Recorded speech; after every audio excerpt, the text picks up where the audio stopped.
Dans cette vidéo, nous vous montrerons comment modifier un projet de réponse à travers les différentes bannettes disponibles via la fenêtre de traitement du courrier ou via la fenêtre du parapheur au moment du visa ou de la signature. Il y a deux situations dans lesquelles vous pourriez être amené à modifier un projet de réponse. Premièrement, via le parapheur au moment du visa ou de la signature du courrier.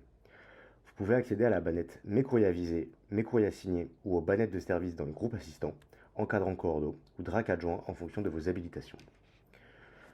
Dans le parapheur, sur la partie droite, vous devriez voir le projet de réponse rédigé en amont s'il s'agit d'un courrier arrivé. S'il s'agit d'un courrier départ, seul le courrier départ sera présent à droite du parapheur.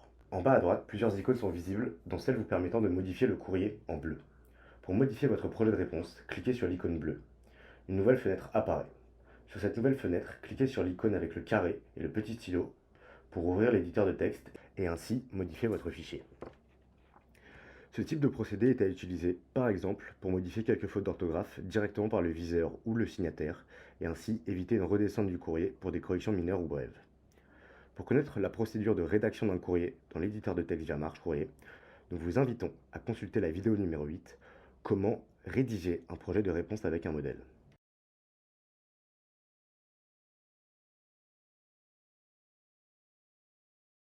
La seconde situation, à l'inverse, consiste à modifier le courrier directement via l'écran de traitement de courrier. Il est possible de modifier un projet de réponse dans la bannette Mes courriers à traiter ou Mes courriers à traiter proche de la date limite si le courrier n'a pas encore été envoyé en visa ou en signature, et via la bannette Mes courriers à modifier si un des viseurs ou le signataire a refusé d'appliquer l'une des deux actions. Lorsque vous accédez à un courrier via l'une de ces deux bannettes, si vous êtes dans le cadre d'une réponse à un courrier arrivé, vous devrez vous rendre dans l'onglet Pièce jointe pour accéder au projet de réponse et cliquer sur Voir le document, puis vous retrouverez à nouveau la même icône carrée avec un crayon pour éditer le document. Si vous êtes dans le cadre d'un courrier à l'initiative de la DRAC, alors vous pourrez modifier le courrier directement en cliquant sur l'icône carrée avec un crayon sur la partie droite de l'écran.